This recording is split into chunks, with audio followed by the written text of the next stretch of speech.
کوئی نہیں. تو ہمارے ہاں صحت کا نظام جو ہے نا وہ دنیا میں سب سے عجیب و غریب ہے. پھر ہمارے یہاں ابتدائی طبی امداد کا کوئی کانسیپٹ نہیں ہے کہ فرسٹ ایڈ کس طرح سے دی جاتی ہے, کس طرح سے کوئی حادثہ ہو جائے تو ہمارے پاس کوئی ٹریننگ کا کوئی سسٹم ہو, کوئی فرسٹ ایڈ باکس ہر جگہ پہ لگے ہوئے ہوں کہ ہم کسی کی مدد کر سکیں. کوئی ایسا نظام نہیں, بلکہ ہمارے ہاں ہاسپٹلز اور پولیس کے نظام کو اتنا گنجلک کر دیا گیا ہے کہ اگر سڑک پہ کسی کا ایکسیڈنٹ ہو جائے تو ہم اس کی سانس چل رہی ہو تو ویڈیو تو بناتے ہیں, اسے اپنی گاڑی میں بٹھا کر کسی ہاسپٹل تک لے جاتے ہوئے ڈرتے ہیں کہ پہلے تو ہم سے پوچھا جائے گا کہ تم اسے کیسے لائے, تم اسے کیسے جانتے ہو, تم نے کیا دیکھا. تو بندہ کہتا ہے میں نے نیکی کی ہے.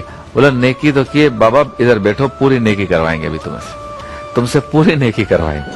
تو صورتحال صحت کے حوالے سے بہت خراب ہے. کل ہم نے گفتگو کی تھی تعلیم کے حوالے سے, تو صحت کا معاملہ بھی مورل سے صحیح ہے. ہمارے ہاں یہ دعوے کیے جاتے ہیں, جیسے سندھ حکومت ہے وہ دعوے کرتی ہے کہ ہمارے ہاسپٹلز بہت اچھے ہیں, لیکن جب ہمارے سندھ کے حکمرانوں کو کوئی ناسازی تباہ کی بنا پر کوئی علاج کروانا ہو ملک سے باہر چلے جاتے ہیں. ہمارے پنجاب کے سابق حکمران یہ کہتے تھے کہ ہمارے پنجاب کے اندر صحت کا نظام بہت اچھا ہے, لیکن جب ان کو علاج کروانا ہوتا تھا وہ بھی باہر چلے جاتے ہیں. اور اب ہمارے کے پی کے کا بھی یہی حال ہے. 7-8 سال ہو گئے وہاں پہ حکومت کو, جو اس وقت وفاق میں حکومت ہے, تو وہاں ہمارے اسپیکر صاحب جو قومی اسمبلی کے ہیں ان کا علاقہ وہیں پر ہے, لیکن جب ان کو کورونا ہو گیا تو کے پی کے میں کوئی ہاسپٹل ایسا نہیں تھا جہاں وہ اپنا علاج کراتے, وہ اسلام آباد اور ادھر ادھر ہاسپٹلوں میں جا رہے تھے. کیا کیا جائے, کوئی کام نہیں ہو رہا. بہرحال اس پر ہم گفتگو کریں گے, لیکن چونکہ آج مولا کائنات کا یوم بھی ہے, اس حوالے سے بھی ساتھ ساتھ گفتگو جاری رہے گی. تو موجود ہے ہمارے ساتھ علامہ سجاد شبیر صاحب, اور ان سے آج ہم مولا کائنات کی سیرت کے حوالے سے کچھ گفتگو کریں گے. السلام علیکم. السلام علیکم. جی وعلیکم السلام. علامہ صاحب آپ کو میری آواز آ رہی ہے؟ جی آ رہی ہے, بالکل آ رہی ہے. اچھا علامہ صاحب بہت بہت شکریہ ایک تو وقت دینے کا. آپ یقیناً مصروف ہوں گے, آج مولا کائنات کا دن ہے, تو ذرا اس حوالے سے بتائیے کہ مولا کائنات کو نذران عقیدت پیش کرنے کا بہترین طریقہ کیا ہے؟ بہت شکریہ آپ کا. اور یقیناً آج 21 رمضان ہے, اور حضرت علی علیہ السلام کی آپ نے کہا کہ کون سا طریقہ ہے ان کو نذران عقیدت پیش کرنے کا. یقیناً ضرورت آج اس بات کی ہے کہ ان کی سیرت پہ جو ہے عمل کیا جائے. آج تمام عالم اسلام کرونا وائرس کے ایک مرض میں جو ہے وہ مبتلا ہے. پوری دنیا جو ہے ایک کیفیت جو ہے وہ اس قسم کی ہو گئی ہے. تو آج ضرورت اس بات کی ہے کہ حضرت علی علیہ السلام کے کردار کو, ان کے بصیرت کو, اور ان کی بہادری کو, اور ان کی شجاعت کو جو ہے وہ سمجھیں کہ حضرت علی علیہ السلام نے اپنی پوری زندگی اطاعت خداوندی میں جو ہے گزار دی. اور آج جب 19 کو آپ کو ضربت لگی تو آپ نے کہا کہ رب کعبہ کی قسم میں کامیاب ہو گیا. اور وہ عظیم سجدہ جمعے کا دن, اور سب سے افضل نماز فجر کی نماز, اور سب سے افضل اللہ کی بارگاہ میں مقرب سجدہ, مولا کائنات نے سجدے میں ضربت کھا کے اور یہ یقین کی منزل پہ کہہ کے عالم اسلام کو یہ پیغام دیا کہ رب کعبہ کی قسم میں علی کامیاب ہو گیا. یہ کامیابی دراصل عالم اسلام کو یہ بتانا تھا کہ سجدے میں جو ہے وہ ضربت لگ کے میں اللہ کی بارگاہ میں یہ اعلان کر رہا ہوں کہ اگر عالم اسلام مسلمان آج اگر پا سکتے ہیں نجات تو صرف اللہ کی بارگاہ میں سجدہ کر کے, اور یہ سجدہ ہی ہے جو دیتا ہے آدمی کو تمام مشکلات سے نجات, جو دیتا ہے وہ اللہ کی بارگاہ میں ایک مقرب سجدہ جو روح کے ساتھ عبادت کی جائے. یہ ہے حضرت علی کی زندگی کا. کیا بات. اچھا علامہ صاحب یہ بتائیں کہ کسی ہستی کی کوئی ایک قابلیت اسے ممتاز کرتی ہے. کسی کی شجاعت کے بارے میں کتاب لکھی گئی, کسی کے فرامین کے بارے میں کتابیں لکھی گئیں, کسی کے عدل اور انصاف پر مبنی فیصلوں کے بارے میں کتابیں لکھی گئیں, کسی کے عشق رسول کے بارے میں کتابیں لکھی گئیں. لیکن مولا کائنات کی ہستی ایسی ہے جس میں یہ ساری خصوصیات ایک ساتھ جمع ہیں. اس حوالے سے بات کیجئے کہ ایک ہستی اور خصوصیات ساری اس میں مجتمع ہیں. آپ دیکھیں گے کہ حضرت علی علیہ السلام جب اس دنیا میں آئے ہیں اور ہاتھوں پہ سرکار نے لیا ہے تو پہلا جملہ آپ نے فرمایا ہے کہ یا رسول اللہ توریت سناؤں، انجیل سناؤں، زبور سناؤں یا قرآن سناؤں؟ واہ، یہ سارے کتابوں میں ہے کہ قرآن نازل ہوا ہے 10 سال کے بعد، اور ابو طالب کا بیٹا کہہ رہا ہے کہ میں قرآن سناؤں. تو یہ منزل ہے امامت کی. اور جو آپ نے خصوصیات کی بات کی ہے تو ڈاکٹر گیبن جو جرمن کا فلسفی ہے اسے یہ کہنا پڑا کہ علی کی خصوصیات میں کیا بیان کروں. سب سے بڑی خصوصیت یہ ہے کہ علی دنیا کا وہ عادل حاکم تھا کہ اس وقت تک اپنے منہ میں نوالا نہیں رکھا جب علی کو یہ یقین نہیں ہو گیا کہ میری رعایا میں کوئی بھوکا نہیں ہے. اللہ اللہ. تو علی کی خصوصیات جو ہیں، مولا کائنات کی خصوصیات، آپ کی شخصیت جو ہے ان کا صبر بیان کروں، ان کا یقین بیان کروں، ان کی شجاعت بیان کروں، ان کی بہادری بیان کروں، ان کا تقوی بیان کروں کہ یہاں کہا جائے کہ اگر تیر لگ گیا ہے تو حالت نماز میں جو ہے علی کے جسم سے تیر نکال لینا. تو اتنی خصوصیات ہیں. یعنی صاحب نہج البلاغہ اگر آپ خطبہ توحید پہلا پڑھ دیں تو دنیا کو توحید ابو طالب کا بیٹا سمجھا رہا ہے کہ توحید ہے کہ اللہ کی وحدانیت. اللہ یعنی اتنے پہلو ہیں میرے مولا کے کہ خیبر کو 2 انگلیوں میں اٹھایا تو ہندو شاعر نے کہا کہ جو 5 انگلیاں اٹھتی تو عرش و فرش ہل جاتے. غنیمت جانی ہے 2 انگلیوں میں باب خیبر تھا، مگر نہیں کہا علی نے کہ میں کامیاب ہو گیا. ہر جنگ میں فتوحات کی ابو طالب کا بیٹا جیتا، کبھی نہیں کہا. مگر آج 21 رمضان کو ہمیں یہ سبق ملتا ہے کہ رب کعبہ کی قسم میں علی کامیاب ہو گیا. کامیابی بتا دی علی نے اپنی پوری زندگی کی. کیا بات ہے، سبحان اللہ. اچھا یہ بتائیے سرکار دو عالم صلی اللہ علیہ وسلم سے ان کا جو رشتہ تھا اس کے بارے میں ذرا بتائیے. بہت پیار کا رشتہ تھا، بھائی بھی کہا اور رشتوں سے متعلق جملے بھی کہے. پھر سرکار نے فرمایا جس کا میں مولا ہوں اس کا علی مولا ہے. کہیں کہا کہ میں حکمت و دانائی کا شہر ہوں، علی اس کا دروازہ ہے. کہیں کہا جو علی سے بغض رکھے اس نے مجھ سے بغض رکھا، مجھ سے دشمنی کی جس نے مجھ سے کی اس نے اللہ سے کی. بہت اچھا سوال کیا آپ نے. یقیناً یہ کہا کہ میں سرکار کے پیچھے ایسے چلتا تھا جیسے اونٹنی کا بچہ چلتا ہے. واہ واہ واہ واہ. ایسے میں نے علم حاصل کیا مولا. اور ہمیشہ یعنی بھائی کا رشتہ تو تھا. اور غدیر کے میدان میں آپ نے فرمایا کہ من کن تو مولا فہذا علی مولا، جس کا میں مولا اس کا علی مولا. اور حضرت عمر فاروق رضی اللہ تعالیٰ عنہ نے بڑھ کے مبارک بھی دی کہ علی مبارک ہو، آج کائنات کے مولا بن گئے. تو یہ محبت تھی صحابہ میں اور مولا کائنات میں اور ان کے گھرانوں میں، یہ محبتیں تھیں. تو مگر آپ نے اطاعت اتنی کی سرکار کی کہ فرمایا کہ انا عبد من عبید محمد، میں محمد کے غلاموں میں سے ایک ادنا غلام ہوں. واہ واہ واہ. اچھا یہ بتائیے کہ آج کے مشکل دور میں ہم یہ کہہ تو رہے ہیں کہ مولا کائنات کی سیرت پہ ہمیں عمل کرنا چاہیے، لیکن وہ تقوی، وہ پرہیزگاری، وہ خوف خدا کہ مولا کائنات کو سرکار نے فرمایا کہ تم جنتی ہو، تم پل صراط پہ بھی میرے ساتھ ہوگے، جنت میں بھی میرے ساتھ ہوگے. آپ کے دونوں شہزادے جنتی نوجوانوں کے سردار، آپ کی زوجہ جنتی خواتین کی سردار. تو اس کے باوجود وہ خوف خدا میں روتے تھے. آج اگر مجھے آپ کو کوئی ہمارا پیر، ہمارا مربی، ہمارا بڑا، ہمارا استاد یہ کہہ دے کہ بھائی تم تو تقویٰ کی اعلیٰ منزل پہ پہنچ گئے بس، تو ہم کہیں گے اب نیکیاں کرنے کی ضرورت نہیں ہے. تو یہ کون سا جذبہ تھا کہ مولا کائنات جو ہے وہ اس کے باوجود بھی اللہ کے خوف سے روتے تھے، خشوع و خضوع کے ساتھ نماز ادا کرتے اور صدقہ خیرات اتنا کرتے کہ جیب میں کچھ بھی نہ رکھتے تھے، سب خیرات کر دیا کرتے تھے اور خود فاقے کرتے تھے. یقیناً یہ تربیت تھی سرکار ابو طالب علیہ السلام کی. دوسری چیز یہ تھی کہ اللہ کے نمائندے تھے اور آپ کی سخاوت اور آپ کا تقوی، یقیناً جو آپ نے فرمایا وہ تقوی آج ہمیں سبق یہ دیتا ہے کہ اللہ کی بارگاہ میں کے مقرب بندے، اللہ کے چنے ہوئے بندے، وہ روح عبادت بتا رہے ہیں آج مسلمانوں کو کہ اگر عبادت کرنی ہے تو ہماری عبادت دیکھو، ریاضت دیکھنی ہے تو ہماری ریاضت، کیا بات ہے، واہ واہ، تقوی دیکھنا ہے تو ہمارا تقوی دیکھو. اور آخری بات میں یہ ضرور کہوں گا آپ سے کہ حقوق العباد اگر دیکھنا ہے تو مولا کائنات کی زندگی دیکھیں. پوری زندگی سوکھی روٹی پانی میں بھگو کے کھاتے رہے وہ کائنات کا بادشاہ میرا مولا آج دنیا سے رخصت ہوا ہے. تو آج ہمیں سبق یہ ملتا ہے کہ ہم مولا کائنات اڈاپٹ کریں، تمام تعصبات کا خاتمہ کر کے مسلمانوں کو متحد کرنا ہوگا. عالم اسلام اس وقت کفر متحد ہو چکا ہے. عالم اسلام اگر متحد ہو سکتا ہے تو مولا کے اس وصیت نامے کو آپ پڑھ لیں جو مولا نے وصیت نامہ جو ہے وہ امام حسن سے کیے ہیں وصیتیں، اسی کو دیکھ کر ہی دنیا جو ہے وہ نجات حاصل کر سکتی۔ علامہ صاحب بہت بہت شکریہ، آپ سے گفتگو کر کے بڑا لطف آیا، اور اللہ آپ کو سلامت رکھے۔ آپ سے ملاقات ہوتی ہے محترم ناظرین ایک مختصر سے وقفے کے بعد۔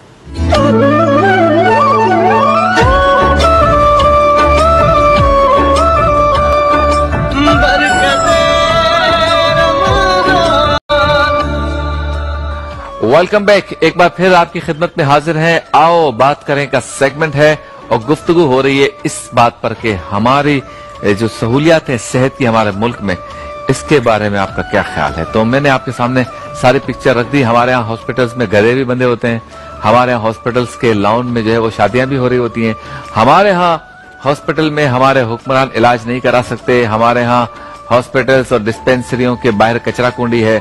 تو اتنے زیادہ مسائل ہیں ہمارے ہاں صحت کے کہ کیا کہیں ہم، لیکن یہ بات ماننی پڑے گی کہ ہمارے ملک میں جس طرح کا نرسنگ اسٹاف ہے، جس طرح کے ڈیووٹڈ ڈاکٹرز ہیں، جس طرح کے قسمہ پرسی کے باوجود کام کرنے والا پیرامیڈیکل اسٹاف ہے، دنیا کے اگر کسی جدید ملک میں یہ ہوتے تو کیا ہی بات ہوتی، سب کو تمغے ملتے۔ لیکن اس مشکل صورتحال میں بھی گاؤں گوٹھوں میں، شہروں میں، مضافاتی علاقوں میں اور ایسے ہاسپٹلز میں جہاں کہیں لائٹ نہیں ہے، کہیں پنکھے نہیں ہیں، کہیں آپریشن تھیٹر اچھے نہیں ہیں، کہیں آئی سی یو ٹھیک نہیں ہے، لیکن ہمارا پیرامیڈیکل اسٹاف، ڈاکٹرز اور نرسز کام کر رہے ہیں۔ نظام تو کیا درست ہوگا، نظام کے لیے وہی چیزیں کافی ہے جو میں نے آپ کے سامنے بیان کی۔ میرے ایک بہت ہی خاص دوست ہی سمجھ لیں، ہمارے بھائی بھی ہیں اور پاکستان کا بڑا نام ہے، ڈاکٹر قیصر سجاد صاحب۔ مشورے کے لیے ان کو ہم نے ٹیلی فون لائن پہ لیے۔ السلام علیکم ڈاکٹر صاحب۔ وعلیکم السلام، کیسے ہیں آپ؟ خیریت سے ہیں؟ اللہ کا شکر، آپ کا وقت لیا، آپ نے وقت دیا، آپ کا شکریہ۔ آپ کا شکریہ کہ آپ نے مجھے یاد کیا۔ اچھا ڈاکٹر صاحب، اس وقت جو ہے نا میں پاکستان کے اور معاشرے کے جو باریک باریک مسائل ہیں نا، اس پر تقریباً 45 منٹ روزانہ گفتگو کرتا ہوں اور لوگوں کی ٹیلی فون لائنز پر بات کرتا ہوں کہ وہ اس بارے میں کیا کہتے ہیں۔ تو آج صحت کی سہولیات کے بارے میں ذرا گفتگو کر رہا تھا، تو میں نے سوچا آپ سے بہتر کوئی بھی نہیں بتا سکتا کتنا فرق ہے باہر کے ممالک میں اور ہمارے ہاں صحت کے سسٹم میں، جو ہاسپٹلز باہر ہیں، جو یہاں ہیں، جو پیسے نہ لے کر علاج وہاں ہوتا ہے، وہ یہاں پیسے دے کر کس طرح ہو رہا ہے۔ تو یہاں جو اچھے ہاسپٹلز ہیں ان کی لوٹ مار کا جو معاملہ ہے کتنا عروج پر ہے، اور باقی جو ہمارے سرکاری ہاسپٹلز ہیں اس کا تو مجھ سے زیادہ آپ بہتر جانتے ہیں۔ تو ذرا کچھ بتائیے یہ ٹھیک کیسے ہو سکتا ہے؟ اچھا، بہت شکریہ سب سے پہلے تو، اور السلام علیکم تمام لوگوں کو۔ وعلیکم السلام۔ دیکھیں شبیر، بات ساری یہ ہے کہ یہ ساری نیت کی یہ بات ہے، اور آپ نے فرق بتایا۔ فرق صرف اتنا ہے کہ باہر کے ملکوں میں اگر آپ باہر گئے ہوں گے تو وہاں پہ زندگی کی بڑی اہمیت ہے جی، لائف از ویری امپورٹنٹ۔ باہر جو ہے ایون کہ جانور کی وہ لوگ بہت خیال کرتے ہیں جی۔ تو اسی حوالے سے انہوں نے اپنی پرائرٹی جو ہے، جو اہمیت ہے، سب سے پہلے انہوں نے بیماری کو اور اپنی صحت کے حوالے سے رکھا ہے۔ اسی لحاظ سے وہاں پہ تمام ہاسپٹل، تمام چیزیں وہ اپ ٹو ڈیٹ رکھنے کی کوشش کرتے ہیں اپنے تئیں، کہ کوئی بھی بیماری ہو، کسی قسم کا کوئی پرابلم ہو تو وہاں پر ٹرانسپیرنسی کے طور پہ، ایمانداری سے ہر چیز وہاں پہ ٹھیک طریقے سے ہو جاتی ہے۔ لیکن اس کے برعکس پاکستان میں میں سمجھتا ہوں کہ ہمارے یہاں کبھی بھی 70 سالوں میں کسی بھی حکمران کے پاس یہ پرائرٹی رہی نہیں، صحت پرائرٹی نہیں رہی، اہمیت صحت کو نہیں دی گئی، جس کی وجہ سے ہوا یہ کہ ہماری صحت کا نظام اس وقت بہت کمزور ہے۔ اور پرائرٹی نہیں دینے کا میرا مقصد صرف یہ ہے کہ جب بھی آپ بجٹ سنیں گے نا تو آپ یہ دیکھیں گے کہ بیماری کے لیے بجٹ رکھا جاتا ہے، پیسے رکھے جاتے ہیں، بیماری سے بچاؤ کے لیے یا اس کی پریونشن کے لیے کبھی پیسے کم رکھے جاتے ہیں۔ اور ہمارا ہمیشہ پاکستان میڈیکل ایسوسی ایشن کے تھرو یہ مشورہ ہوتا ہے کہ آپ بیماری کے علاج کے لیے پیسے کم رکھیں، اپنا دماغ، اپنا ٹائم کم ضائع کریں، بجائے یہ کہ آپ اس میں ٹائم کریں، آپ بیماری کے روکنے کے لیے پیسے زیادہ رکھیں اور اس میں ٹائم دیں۔ مثال کے طور پہ کہ اگر آپ دیکھ رہے ہیں کہ ڈینگی کا مرض ہے اور چکن گنیا کا مرض ہے، ملیریا کا مرض ہے، تو یہ مرض کس سے ہوتا ہے؟ آپ کو پتہ لگ جاتا ہے کہ جی یہ تو مچھر سے ہوتا ہے، تو آپ بجائے یہ کہ ملیریا کے ٹھیک کرنے کے لیے